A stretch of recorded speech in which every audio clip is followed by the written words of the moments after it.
there, everyone. Namaste.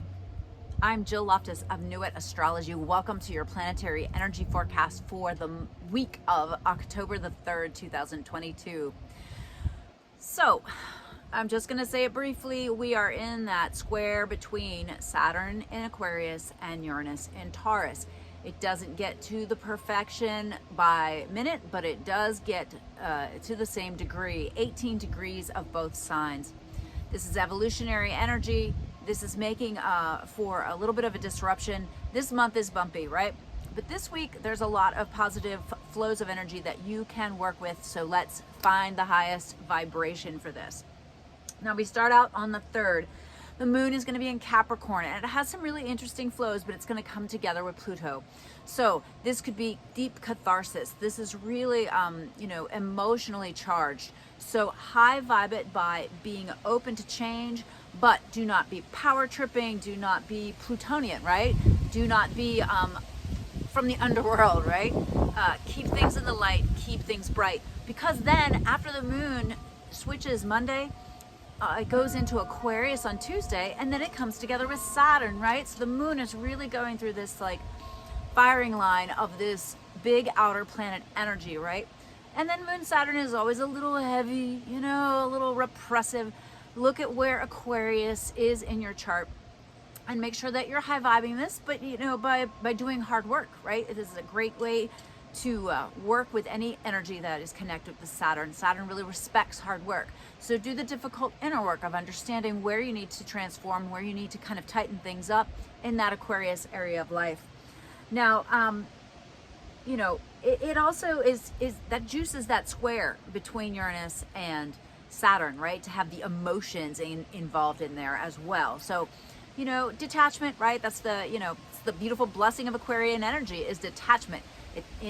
Detachment is not indifference, my friends. Don't forget that. All right, then on October the 6th, we have Mercury in Virgo. It is trining over to the Pluto in Capricorn. This is beautiful and beneficial, right? So then you have these like feelings that come up on Monday, and then wow, you have that vision to move forward, right? So Virgo vision, focus on details. Don't get caught up in the details, but focus on paying attention to the details. You really have some great ideas that day. Now, that day also is kind of important because the sun is going to be across the sky from Chiron.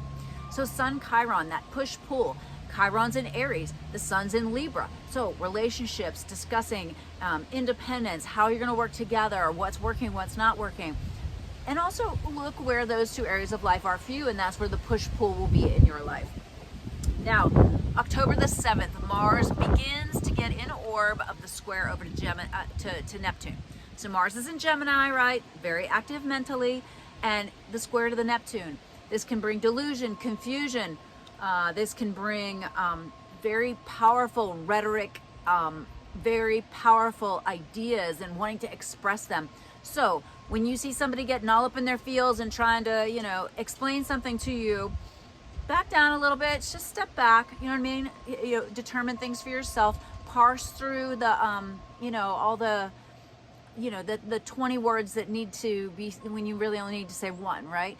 Try to be a little more clear and calm in your communication. And of course, this Mars will go retrograde at the end of the month. So wherever Gemini is for you, it's going to be a high focus, right? So be aware of that. Be aware of that for sure. Now, October 8th, Pluto stations direct. Boom. It's at 26 degrees of Capricorn, preparing for this final push through these last degrees. This is going to conjunct with the United States natal Pluto yet again, right? Third time's a charm, right? That's what retrogrades teach us.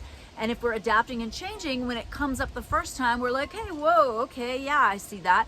And then it comes back across and we've already started to adapt. And then that third time, it challenges you to see if you've made the changes necessary in the Capricorn areas of life. Again, late degrees of Capricorn. So make sure you're journaling, all right? Because, Pluto is wrapping up that Capricorn lesson, and it's been a big, long slog. Now, on the 9th, we have a big full moon. It's at 16 degrees of Aries, at 4:55 p.m. on the East Coast. It's going to be right across the sky from Venus in Libra. All right, but it's going to send a nice little luck beam, a blessing beam, sextile over to the Saturn in Aquarius.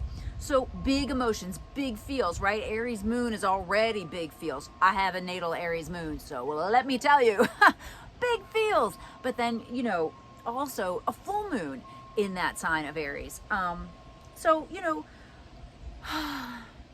whatever it is that needs to be removed from that Aries part of life, whatever it is that you need to let go of, whether it's you've been too argumentative, too rash, too independent, right? You can maybe want to let that go, especially with the Venus across the sky in Libra, right? Saying, hey, wouldn't it be nice to have somebody to love? Wouldn't it be nice to feel supported? Like, wouldn't that be nice? But only, of course, if it's in the highest and best interests of you and it's a really positive relationship, right? So a good culmination moon for you to release something from the Aries area of your life. All right. It's an interesting week. We're gearing up for the eclipses coming that begin at the end of the month and into November. So steady yourself. Steady yourself. It's going to be really interesting. I do have coming up on my blog, I do hope you'll check that out on my blog. I have affirmations for each sun sign, each moon sign, and each rising sign that I would really love you to check out. That content will be coming out one a week over the next few weeks. I also have another affirmation blog that I wrote about with some really positive affirmations for you to say as you enter eclipse season, right? We've got to get our spiritual goggles on and our spiritual head on straight, right? Because the muggles are going to be losing it. So we got to keep it together. All right. Let's see what the tarot is for the week. I'll see you in a minute. Bye. Hello, my darlings. We are back for the tarot for the week of October the 3rd. This is... if you're new here, this is the Isis Lotus Tarot spread. It gives us two options, two ways to work with the energies. So I always like that. I, tend to think that one is, a higher, purer vibe than the other, but not always. Sometimes it's just where you're at. So just clearing my mind, doing some shuffling till I hear that the cards are ready. Reading for the collective for that week.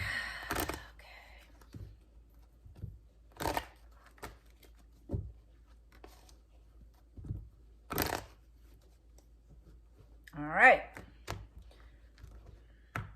Well, interesting. So this card just kind of popped out here, Ace of Cups. So this is a card that reminds us this week that we need to really focus on emotional fulfillment and what we truly desire. I'm going to set that aside. I see that as just, kind of like additional information here. All right. The first card, basic influence of the past, Knight of Pentacles. So us wanting to take action, concrete action in the world. This is youthful and enthusiasm and just, the Knight is kind of, it's the energy of a not a child, but a young person. So that youthful enthusiasm, you have a drive, there is something you want to do. And it's not just something you want to think about doing, and it's something about, it could be related to money or resources or your home.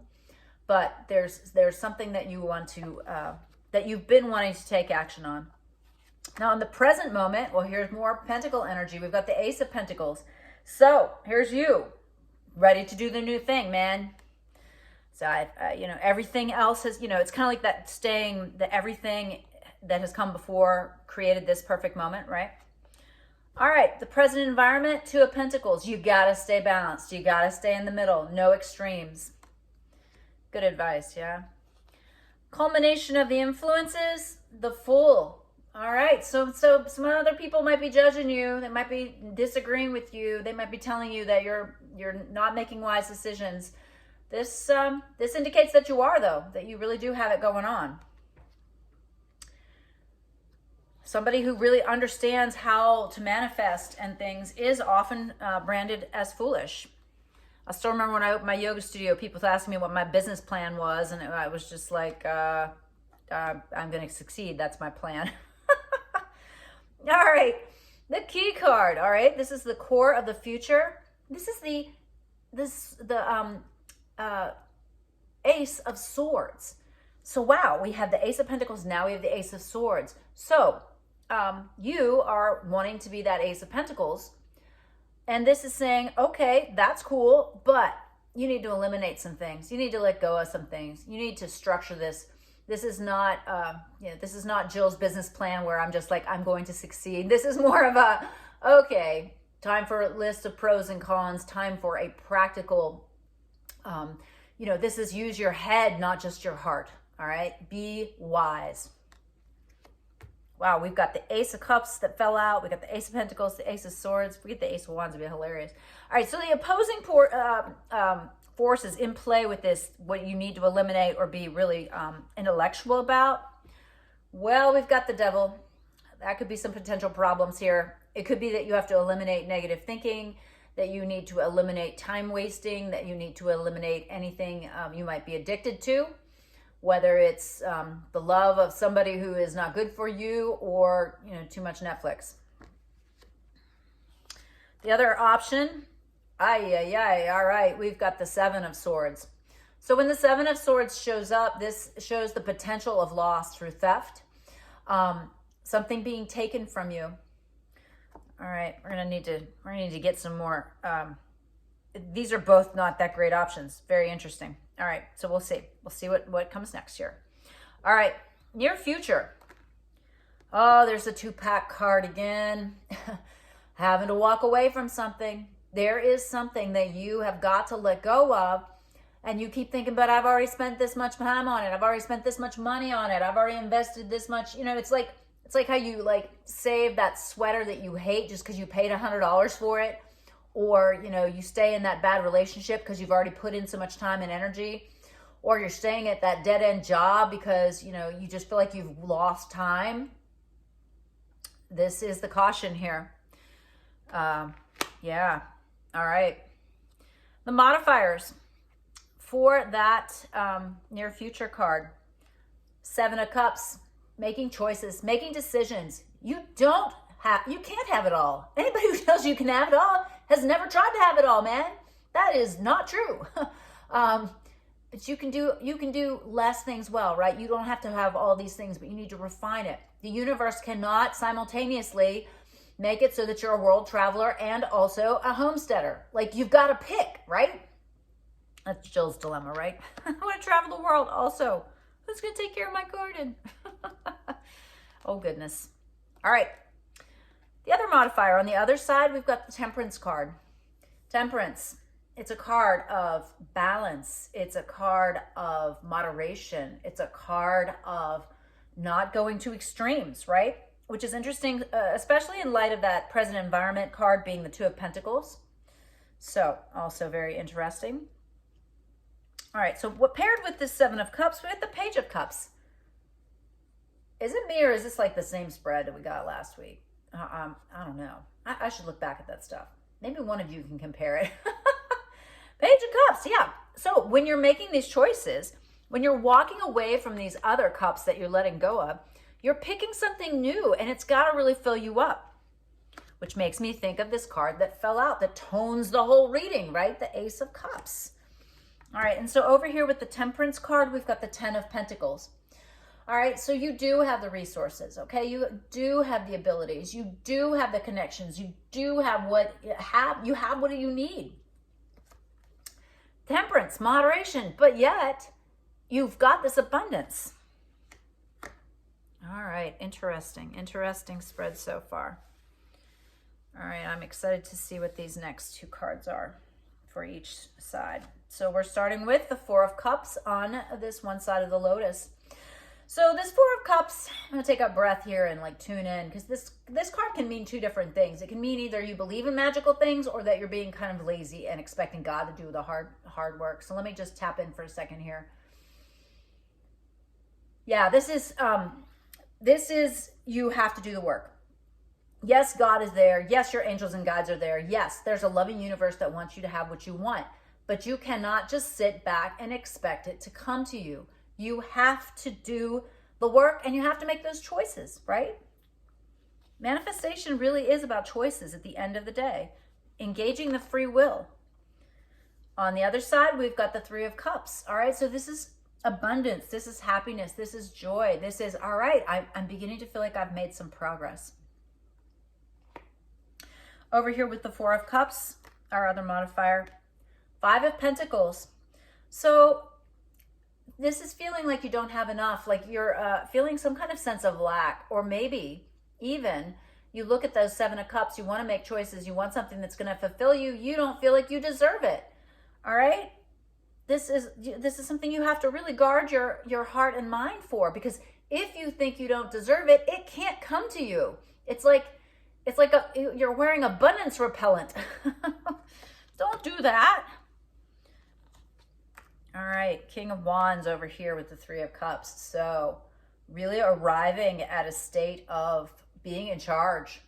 I feel like this is some kind of maybe even righteous anger that you might need to engage in order to achieve what it is that you want to achieve.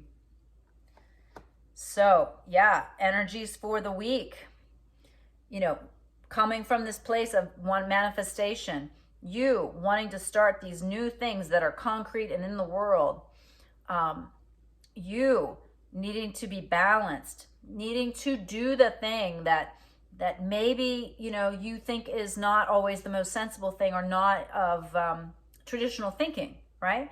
So I think this is really the key card, this Ace of Swords. You've got to eliminate things that hold you back, stealing from your own time, but devoting time, energy, and resources to things that you don't want. You are stealing from yourself, or it's that you have this addiction or this issue that's blocking your light, that's taking too much from you. All right? So with the Devil's side, you've got these choices to make. They need to fill you up.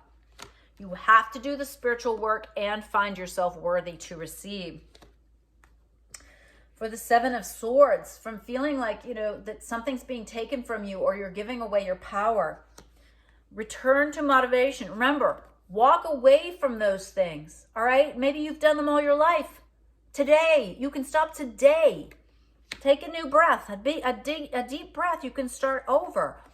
But be moderate, be temperate, be, you know, don't go at it all at once. Change happens in small increments, and you have it. You got it. You will have a reason to be happy, and you will feel empowered. All right, that's your week. Go fill those cups.